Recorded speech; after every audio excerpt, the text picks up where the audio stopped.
Agora sim, senhoras e senhores, estamos aqui devidamente ao vivo para mais uma live. Olha aí o tema de hoje aí, ó, tema que foi muito pedido por vocês, né? Vamos falar hoje sobre os primeiros passos para conhecer a psicologia tomista. Então, hoje eu quero mostrar para vocês, né, os primeiros passos para que vocês conheçam, né, essa psicologia tão importante, tão fundamental aqui para todos nós. Aí, Thaís, tudo bem? Já peço aqui que vocês me deem aquele feedback inicial em relação ao meu áudio, em relação ao meu vídeo. Já envia essa live para os seus colegas psicólogos. Aí, Ana Luísa, tudo bem? Né? Que precisa conhecer, né, essa live aqui. Então, como que a gente vai poder começar nesse processo da psicologia tomista? Por onde estudar? Esse por onde estudar é algo que chega sempre muito para mim, né? A Janaína tá aí, o Inácio também, né? Por que a psicologia tomista faz sentido? Não só para mim, mas para todos nós. Vou explicar isso para vocês também. A gente, né, vai precisar aqui caminhar bem, estar atentos, porque eu tenho certeza, não tenho dúvidas, meus amigos, desse potencial que a psicologia tomista tem. E vocês vão entender o porquê, né, a partir dessa live. E eu tenho certeza que a partir dessa live vocês vão renovar, né, essa esperança na psicologia, esse desejo de conhecer a psicologia, né, tomista. E a gente vai caminhando aí, ok? Certo? Então vocês estão me vendo, me ouvindo bem, não é isso? Eu preciso só esse feedback inicial para eu poder começar aqui e a gente fazer o nosso caminho de hoje, tá? Se vocês estão me ouvindo bem, me vendo bem, né? Pra gente começar. Meu áudio tá bom? Meu vídeo tá bom? Por favor, me dê aquele feedback inicial, tá? Que aí a gente já começa o nosso papo de hoje. Eu tenho certeza que vai ser bem legal, bem importante, tá? Vamos lá.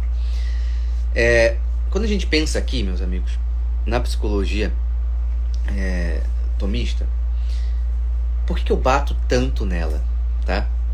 Eu bato, quando eu falo bater, no sentido de tocar na mesma tecla, né? Por que eu fico tocando tanto nessa tecla da psicologia tomista, virtudes e tal? Eu falo isso porque a psicologia tomista, ela vai ser uma psicologia que vai tirar o profissional daquele profissional que ele é apenas mais um. E o mais um, quando eu falo aqui um profissional que é apenas mais um, é aquele profissional que ele não sabe nem se gosta do que está fazendo, faz com muita insegurança, não consegue enxergar, né, um valor no próprio trabalho, um valor na pessoa que está na frente. Esse mais um é aquela pessoa que ela está ali vivendo dentro de uma perspectiva absolutamente relativista e faz com que o consultório vire muito mais um matadouro do que um lugar de esperança que vai renovar ali as esperanças daquele paciente, daquele cliente. E a psicologia tomista, além de trazer esse olhar renovado, traz esse olhar renovado para si mesmo também, tá? Então, para a gente começar aqui o nosso caminho de hoje, quero que vocês entendam o seguinte: a psicologia tomista, ao contrário do que muitos pensam, já chegaram para mim, já falaram sobre isso, né? Ela não é aqui algo exclusivo para super intelectuais, né? Super eruditos, certo? Pessoas extremamente cultas ou super religiosos, etc.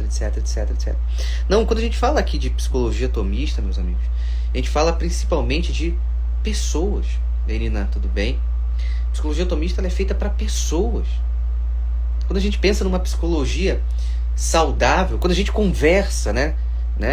Por exemplo, se eu tenho um outro profissional que ele conhece a psicologia tomista e a gente fala um com o outro sobre o que é a psicologia tomista, e quando a gente fala de uma psicologia saudável, a gente está falando de uma psicologia que tem uma clareza de conteúdo e uma clareza prática para ajudar as pessoas que precisam de ajuda, certo?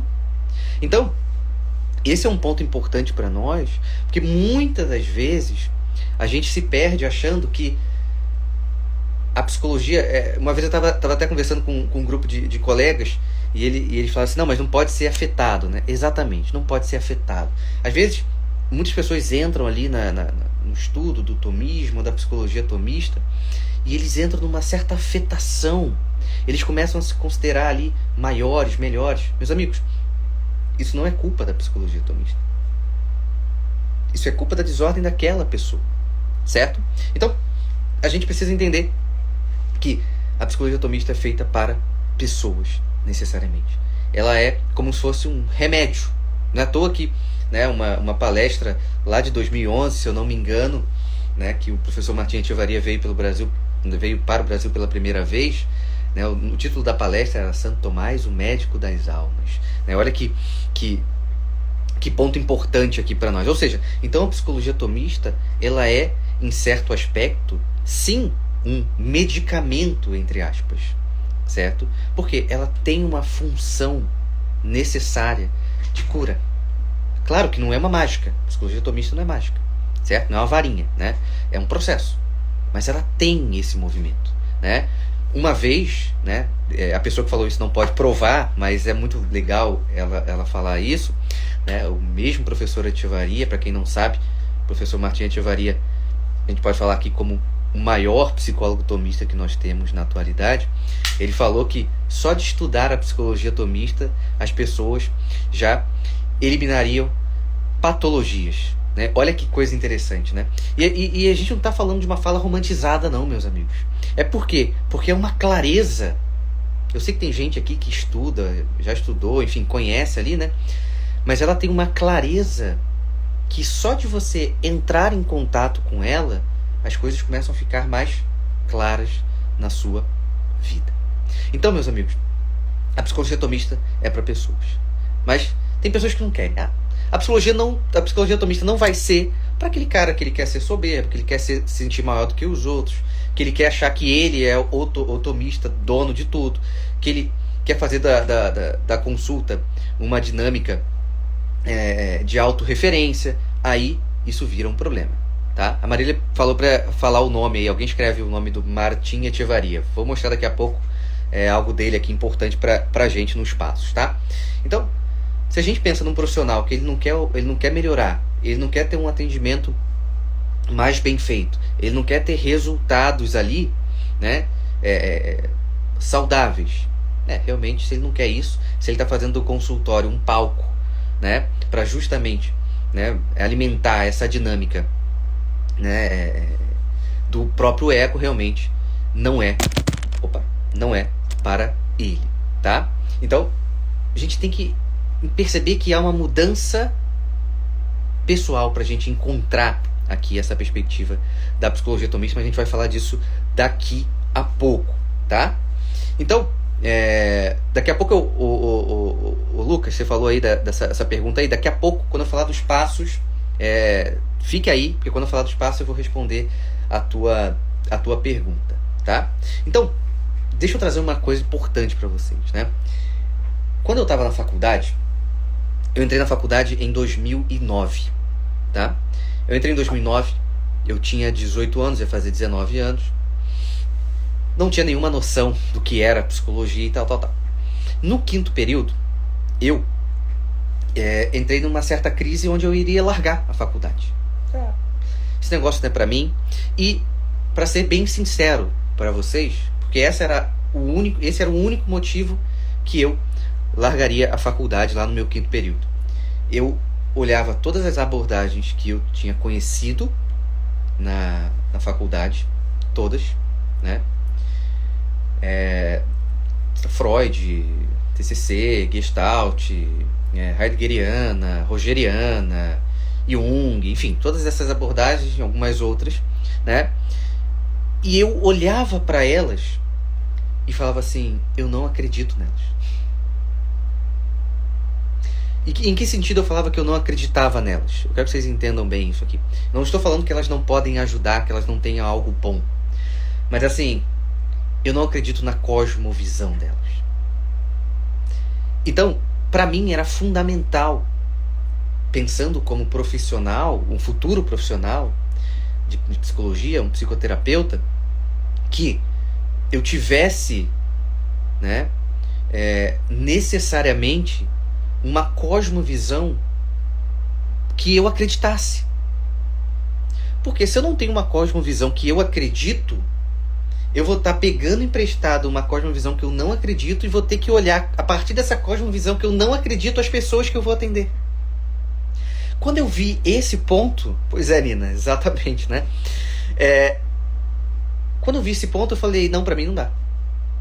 Pra mim não dá. E eu sabia o meu tamanho lá. Eu estava no 5º período, um aluno de psicologia, num curso X. Eu não vou mudar a psicologia. Eu sabia disso. Eu não vou mudar a psicologia. Eu não tenho poder para mudar a psicologia. Certo? Então, quando eu vi que eu não tinha ali o poder para mudar a psicologia, eu vou só levantar o meu celular aqui para ficar mais alto aqui para vocês. Pronto, agora sim. Quando eu percebi que eu não tinha o poder para mudar a psicologia e olhei para aquelas abordagens e vi que nenhuma daquelas abordagens eu acreditava, eu poderia falar assim, pô, que bom que eu estudo essa abordagem aqui. E ao meu ver, lá no 5º período, eu já achava necessário uma cosmovisão, né, saudável, para que eu enxergue aquele sujeito que está na minha frente da maneira mais verdadeira possível. Eu falei, não dá. Eu não vou conseguir chegar e falar assim, não, a minha linha de trabalho é a psicanálise, a minha linha de trabalho é a TCC, a minha linha de trabalho é a Gestalt. Eu não conseguiria fazer isso. Certo? E, sabendo que eu era um nanico, eu também sabia que eu não ia conseguir mudar o curso de psicologia. Então eu falei, pra mim, já deu, vou sair. Tá? Pra mim não vai dar certo. E aí, graças a Deus, Deus colocou 2 pessoas fundamentais aqui, né? Não vou falar sobre eles hoje, não é o tema da live hoje, mas colocou no primeiro momento um padre muito importante e um professor, o Sidney Silveira, que para mim é o maior tomista do Brasil, e o cara que trouxe a psicologia tomista para o Brasil é ele, né? E a partir dessas 2 pessoas foi onde eu conheci a psicologia tomista ali no meu 5º período. Quando eu conheço a psicologia tomista ali no primeiro momento, de leitura ali, de conhecer, de saber que tem um psicólogo tomista. Como assim um psicólogo tomista? Eu também me perguntei isso, né? E aí eu comecei a ler, né? Eu consegui adquirir uns livros ali naquela época e tal. Era como se eu estivesse vendo as coisas como elas são. Meus amigos, a psicologia tomista, ao contrário de outras abordagens, que eu não estou nem falando da teoria da abordagem, mas às vezes professores dessas abordagens, eles podem acabar romantizando tanto que eles preferem a romantização do que a realidade. Quando eu abria um livro de psicologia tomista, lia um autor que falava de psicologia tomista, eu não tinha romantização. Eu via a realidade como ela é. Eu via o homem como ele é. Eu via a luta, o drama do homem como ele realmente é. Ou seja, na hora que eu entrei em contato com um conteúdo teórico, era quase que instantâneo, podemos dizer assim, que eu olhava para fora e via aquilo ali. E via. Eu não estou falando só na dinâmica do consultório, mas também do consultório. Certo? Então, a psicologia tomista, né, através dessas 2 pessoas, né, ela é o elemento vital de eu estar aqui. Se ela não aparecesse no meu 5º período, eu teria saído da faculdade. Se eu tivesse saído da faculdade, eu não seria psicólogo. E aí eu não estaria aqui. Sabe lá onde eu estaria. Certo? Então, ali ela trouxe esse processo de fato, me salvar, podemos dizer, né, assim. E aí,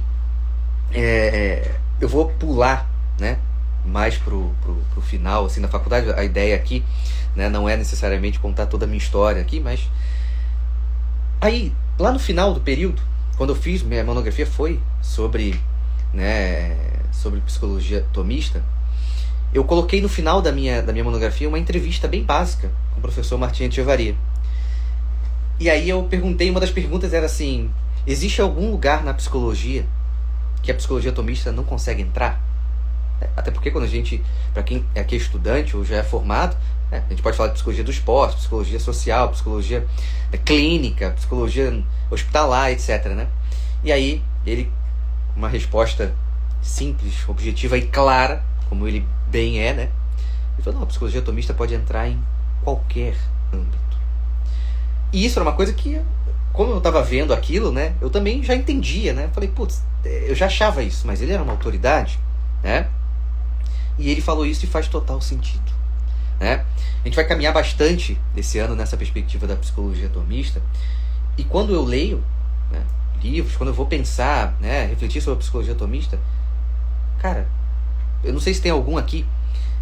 Se você é psicólogo do esporte, cara, como a psicologia atomista pode entrar na psicologia do esporte com tranquilidade? Para quem é hospitalar, clínica, eu não preciso nem falar nada, né? Na clínica eu nem preciso falar nada, né? Então, psicologia jurídica, etc, etc, etc.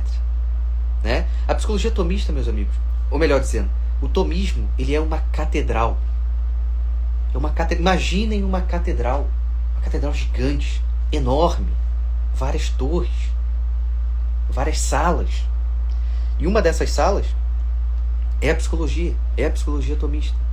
Então, o Tio Varia ali naquele momento falou de forma simples. Ela pode entrar em absolutamente qualquer lugar. Né? Qualquer lugar. Certo? Por quê? Porque ela fala do ser humano, ela fala da realidade. Certo? Então, depois que eu me formei, o principal desejo da minha vida profissional, além dos atendimentos, obviamente, era levar. Eu me formei lá em 2014, né? Então, ali no finalzinho de 2014, eu já tinha esse objetivo de fazer assim, cara, pessoas, né, me ajudaram nesse processo fundamental de eu não desistir da minha faculdade.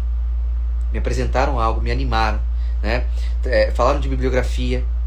E eu pensei assim, cara, eu preciso fazer a mesma coisa com as pessoas. Então, quando eu montei minha página no Facebook lá em 2014, eu ficava traduzindo trechinhos de texto, seja do Martim Echevarria, seja de outros autores que a gente pode colocar dentro do âmbito da psicologia atomista, para que as pessoas conhecessem. Certo? Então, eu queria fazer isso. Porque eu via e vejo, né? Exatamente, Nina, era um processo de difundir. Por que difundir? Não só porque a gente está falando de um tesouro, né?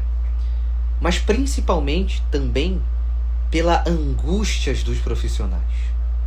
Eu sei que tem muito profissional ruim que quer permanecer naquela mediocridade, mas eu sei que tem muita gente, muitos profissionais com excelente e boa intenção, com grande desejo de ajuda, mas que estão em certo grau perdidos. E como estão perdidos e têm que escolher alguma coisa, acaba escolhendo uma visão de homem, uma visão de mundo que vai necessariamente atrapalhar a verdadeira visão de homem e a verdadeira visão de mundo. Certo? Então, nessa dinâmica, né, é necessário a gente começar a caminhar dentro de uma perspectiva que para mim é vital aqui, meus amigos. Não é necessário aqui a gente pensar simplesmente assim, Rafael, mas a abordagem não é tudo. Eu concordo com vocês. A abordagem não é tudo. Mas, se uma abordagem te dá uma visão de mundo, uma visão de homem, e você fica necessariamente se alimentando de uma visão de mundo equivocada, o que vai acontecer é que essa visão de mundo equivocada vai interferir na tua visão de mundo pessoal. Sabe por quê? Porque você é um ser humano integral, meus amigos. Se você, domingo, reza a Deus, e de segunda a sábado você reza pro diabo, é óbvio que daqui a pouco você vai ficar mais simpático ao diabo, pô. Certo? Não estou falando que as outras abordagens elas são do diabo, mas só estou dando um exemplo extremo aqui para vocês entenderem. Então, se eu sigo uma abordagem que é materialista, meu amigo, você vai começar a pensar daqui a pouco de forma materialista. É inevitável. Ou essa abordagem materialista vai começar a formar tua personalidade. Então, a abordagem não é tudo, mas ela é um dos fatores principais da gente formar uma boa personalidade. Porque se a gente pensa assim, eu tenho que fazer o bem, de onde veio isso? Se eu tenho que ser uma pessoa boa, se eu tenho que lutar pelas virtudes, de onde veio isso? Veio de todas as abordagens? Por exemplo, se a gente está pensando aqui em psicologia? Claro que não. Claro que não. Então, a abordagem, escolher uma visão, uma cosmovisão aqui de psicologia, ela é fundamental. Porque ela vai ajudar a gente mesmo a ter uma visão ordenada, né, da vida. E que isso a gente não aprende na faculdade. As pessoas não falam isso na faculdade. Tá? Então, exatamente, Daniele, não tem como. A questão aqui, a gente vai falar mais sobre isso em próximas lives e tal, não é um assunto aqui. Não estou falando que eu tenho que jogar fora todos os meus livros da psicanálise, né, de TCC. Não é isso. Mas eu quero que vocês entendam que vocês precisam ter uma base absolutamente ordenada. E uma base que vai trazer tanto para o profissional uma evolução pessoal e quanto para o paciente uma perspectiva e uma proposta de desenvolvimento. Se minha abordagem que eu atendo é uma abordagem niilista, aí, tipo, você trabalha 8 horas por dia. Aí você, de segunda a sexta. Então você passa mais tempo pensando de forma niilista do que o contrário. Mas a minha abordagem é niilista, mas eu não faço isso. Então beleza, tudo bem, que bom que você não faz. Mas aí você está contradizendo a tua visão de mundo que você escolheu para atender. Entendi o que eu estou querendo dizer? Será que esse é um modo saudável? Entende?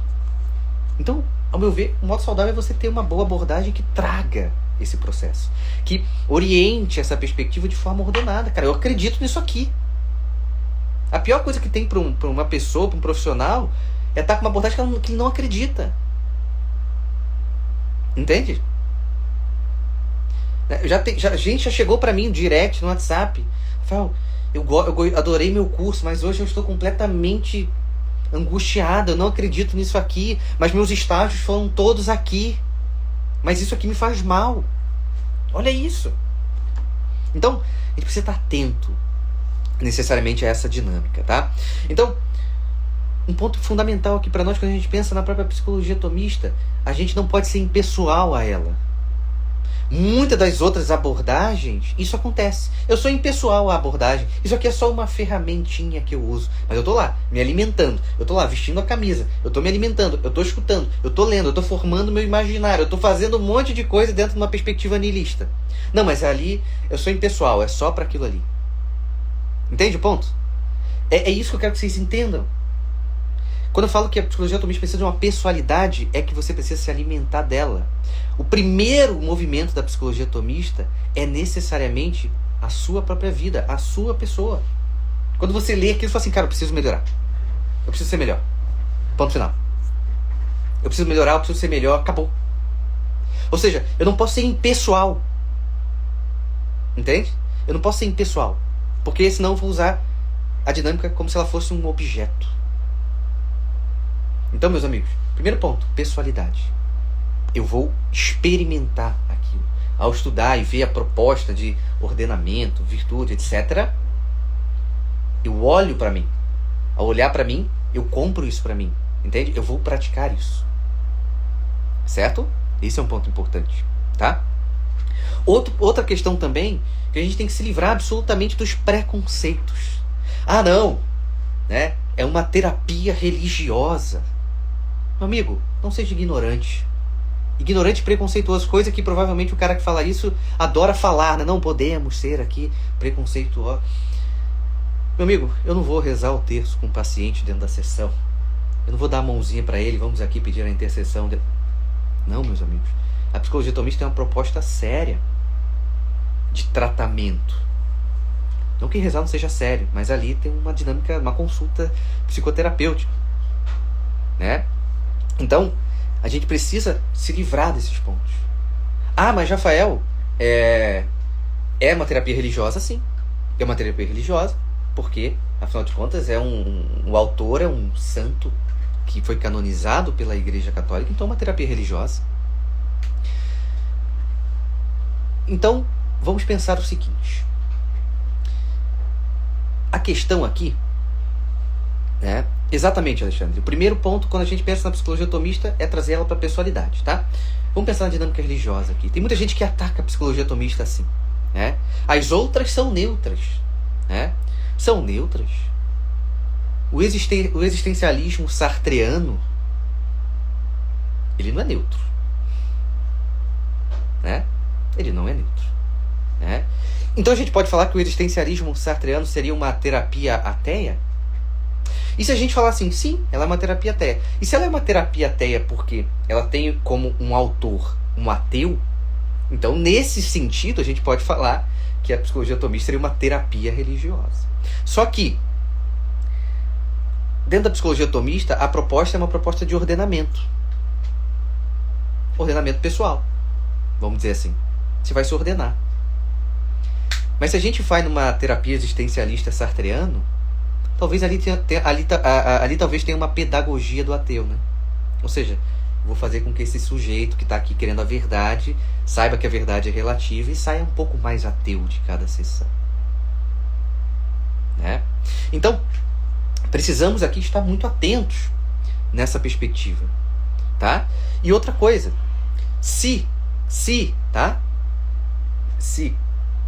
o existencialismo ateu pode entrar para uma terapia e ser uma dinâmica de uma terapia ateia, e a psicologia tomista fazendo uma terapia, entre aspas, aqui religiosa, não pode, então nós temos um preconceito e uma perseguição. Certo? Temos um preconceito e uma perseguição. Se eu sigo uma linha uma abordagem de psicologia e ela é relativista, e esse profissional joga ali o relativismo ali em cada sessão, em várias questões ali, então nós estamos falando de uma terapia relativista. Ela pode? Ah, ela pode também. Então, o medo e o preconceito que essas pessoas têm é que elas acham que a terapia, a psicologia tomista vai estar ali necessariamente para converter.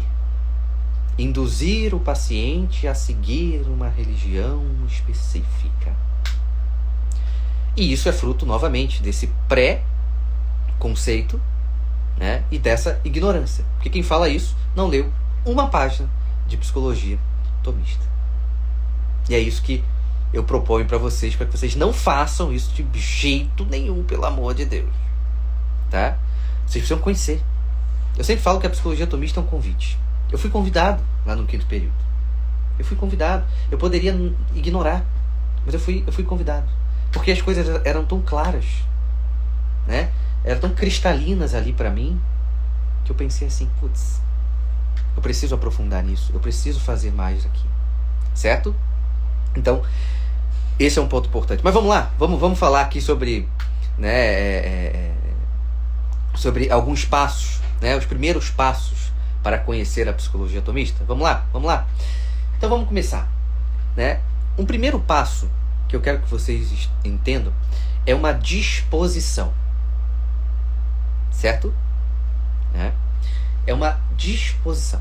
Nina, vou contar, vai ter uma live aqui para eu contar a minha história com o professor Sidney, porque é uma história longa e é boa e é fundamental. Um dia a gente vai falar, eu vou vir aqui nessa dinâmica.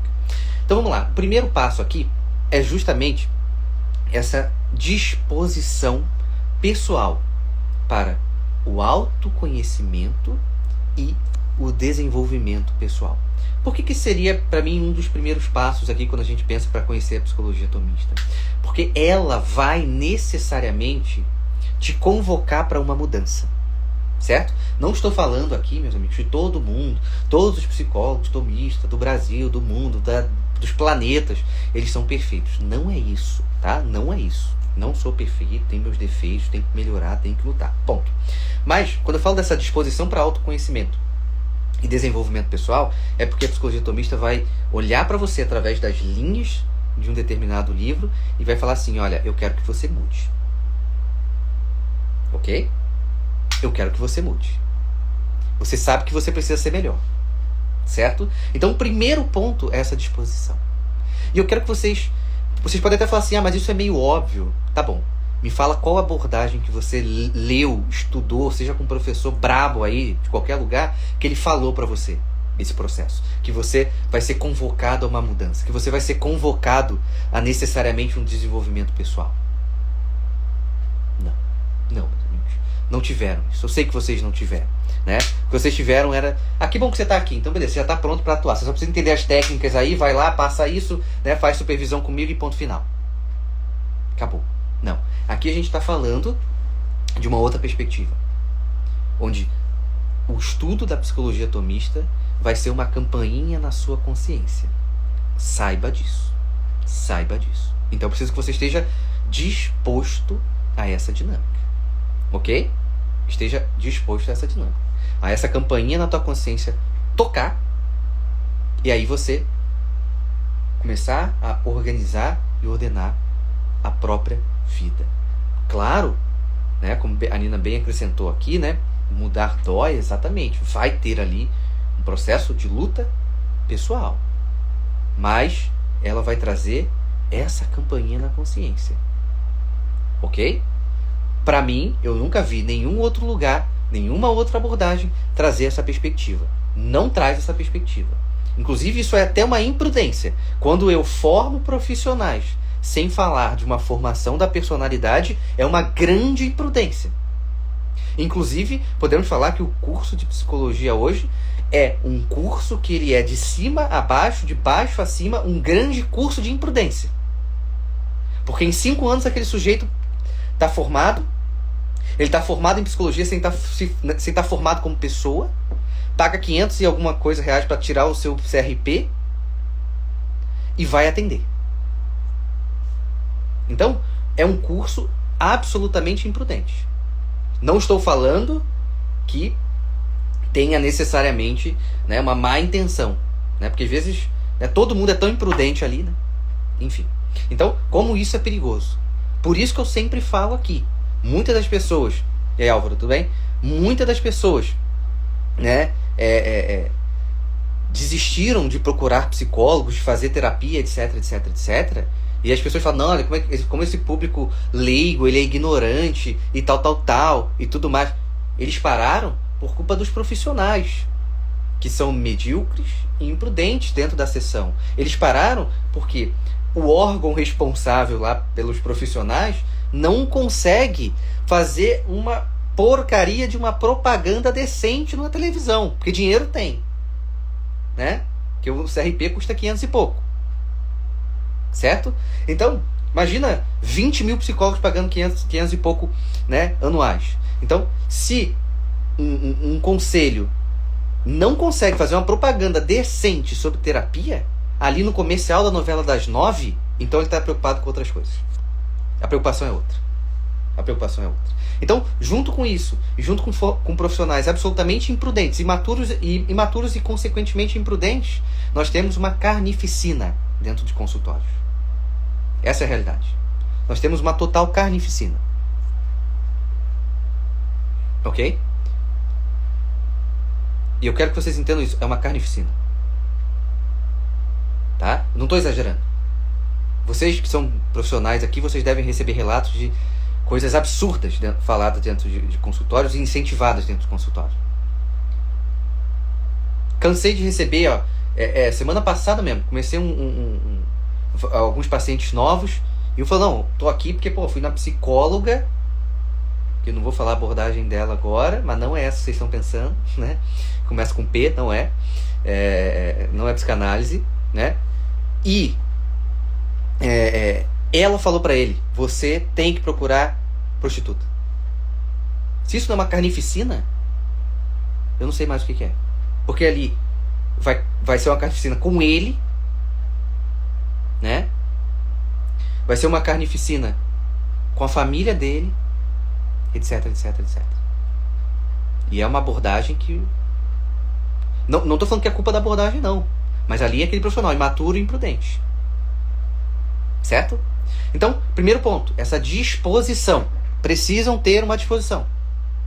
A psicologia atomista vai tocar a campainha na tua consciência. Ok? Certo? Ó, aí, ó. Uma vez a psicóloga disse que eu tinha que me separar para me amar, tá vendo? Segundo ponto. Segundo, né? Botei assim, mas é segundo. Segundo ponto. Meus amigos, eu não posso deixar de falar isso aqui como um dos passos importantes. Que é, né, necessariamente ter um guia. Santo Tomás já falava da importância de um mestre. Ele teve um mestre. Ele foi mestre. Precisamos ter um guia. Porque eu tive meu mestre. O Sidney Silveira é o meu mestre. Sou eternamente grato por tudo que ele fez e ainda faz por mim. Certo? Por que é necessário ter esse guia, ter esse mestre? Porque ele tem mais experiência. Ele já caminhou por trilhas e caminhos que você ainda não caminhou. Então, isso aqui, meus amigos, não é uma coisa boba, não. É um mestre que tem uma responsabilidade. Olha como é diferente, novamente, dentro da perspectiva da psicologia, né, contemporânea. Porque na psicologia contemporânea, você tem que ser meu mestre porque eu tenho que mandar em você. Ou seja, a dinâmica mestre e discípulo, vamos dizer assim, é absolutamente vaidosa. Certo? É absolutamente vaidosa. Aqui, o mestre sabe que tem uma missão, que é ajudar a formar, a encaminhar aquele que busca um certo conhecimento com ele. Olha como é diferente, meus amigos. Olha como é uma perspectiva que não é viciada. Porque se a gente pensa naquele que quer ser mestre dentro da psicologia contemporânea, né? E ele adora, né, ficar ali, né, ter os alunos com ele, ter essa vaidade, né? Olha como é que é viciado. Podemos falar que o curso de psicologia, então, ele é imaturo, imprudente e viciado. Eu não falo isso, meus amigos, com alegria, não. Claro que não. Deveríamos ter um grande curso de psicologia, com sem nenhuma dúvida. Para todo mundo fazer, né, tirar seu diploma. Claro. Mas a gente não pode fechar os olhos para necessariamente a realidade. Certo? Então, esse é um ponto importante. Ó, a Mirelle botou aí na série do Hannibal, né? Pois é, claro que é uma série ali, mas isso aí é o que acontece. Há um incentivo da realização dos próprios desejos sem uma reflexão ordenada por eles, né? Então, vamos recapitular, tá? Vamos recapitular aqui para a gente organizar. Primeiro, essa disposição pessoal, porque a psicologia atomista vai tocar a campainha na tua consciência e você vai saber claramente que você precisa mudar, precisa melhorar. Esse é o primeiro ponto. Segundo, é fundamental ter um mestre, ter um guia, né? E um guia que não seja cego, né? Porque hoje a psicoterapia é cego guiando cego, né? Então, um guia que não seja cego, que já tem uma experiência, que passou necessariamente por caminhos que ele vai trazer a ele uma prudência para ele poder orientar e aconselhar e organizar, né, vocês que são aqui interessados na psicologia atomista, certo? E um terceiro passo, e não menos importante, é que vocês, pelo amor de Deus, comprem este livro aqui, tá? Quem quiser tirar o print, tira o print, que é A Praxis da Psicologia e seus níveis epistemológicos segundo Santo Tomás de Aquino, tá? Por que eu falo deste livro aqui? E eu não falei da Suma, né? Como um primeiro passo. Até alguém falou assim, eu preciso conhecer a vida dele. Você não precisa conhecer a vida dele, mas naturalmente você vai querer conhecer, tá? Então, ó, a Joyce falou que já comprou. Então, por que eu tô falando desse livro? Porque esse livro é um psicólogo falando, é um psicólogo escrevendo. E pra gente que é formado em psicologia, a gente está acostumado com um linguajar também dentro de uma perspectiva da psicologia. E aqui você vai ter esse linguajar da psicologia, mas falado por um psicólogo atomista, trazendo as questões, etc, etc, etc. Então, mas é a Suma. Pode ficar tranquilo. Para quem tem esse livro aí, sabe que ele vai mandar para a Suma várias vezes, né? Então, esse livro é fundamental. É claro que depois a gente vai poder ir para a Suma e tal, mas eu quero que vocês foquem bastante nesse livro. Eu vou falar desse livro com vocês bastante também, tá? Nesse ano, quero caminhar bem com vocês nesse sentido. Ó, como a Ana Luísa botou ali, ó, pense no livro que responde suas dúvidas práticas. É isso aí. Psicologia atomista, meus amigos, é um olhar prático para a vida humana. Entende? É um olhar prático para a vida humana. Então, os 3 primeiros passos para mim é isso.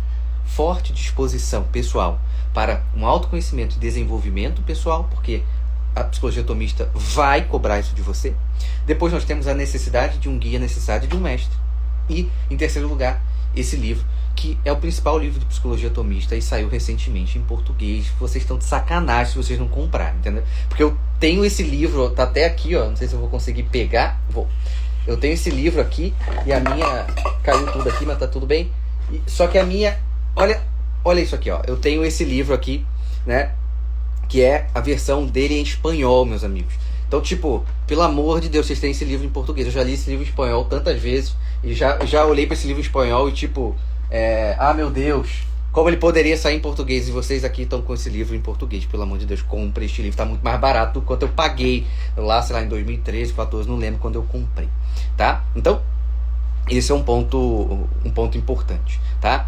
Há um ponto negativo na psicologia atomista, não fazê-la, não estudar. Esse é o ponto negativo, tá? Para mim, esse é o grande ponto negativo, tá? Mas o cara tá conhecendo a psicologia atomista e ficou soberbo. Isso não é culpa da psicologia atomista, né? Isso é culpa, né, do cara, tá? Então, esses 3 passos são os primeiros passos que a gente tem que caminhar aqui, tá? Então, é isso, meus amigos. Só antes de eu fechar aqui a live, eu vou colocar um post agora, né? Que é basicamente um pouco sobre o que a gente conversou aqui, tá? E eu quero que vocês, né? Vou trazer um certo desafio para vocês mesmo, tá? Que vocês marquem ali, né? Um amigo profissional, né? Para que ele olhe e fale assim, mas que negócio é esse psicologia atomista, né? É o convite, olha o convite. Vocês vão receber essa live aqui, meus amigos. Eu tô dando um convitezinho para cada um dar para alguém. Então, marque necessariamente no post, tá? Para que as pessoas, né, que não conhecem possam conhecer. E aí a gente vai fazer esse movimento. Eu conto com vocês. Eu sei que vocês contam comigo, mas eu também conto com vocês nesse processo aí. Combinado?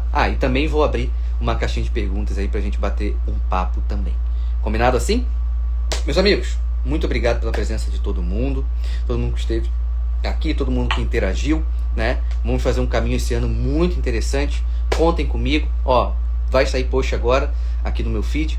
Vai lá, comenta, envia o convite, né? Marca o amigo, ali é o teu convite para um amigo, para um querido aí que você tem dentro da psicologia, tá? Para que justamente mais pessoas conheçam, ok? Então, esse é um ponto fundamental. Estamos juntos, fiquem com Deus, até a próxima live. É isso. Vai ficar salva, tá? Valeu, pessoal. Tchau, tchau.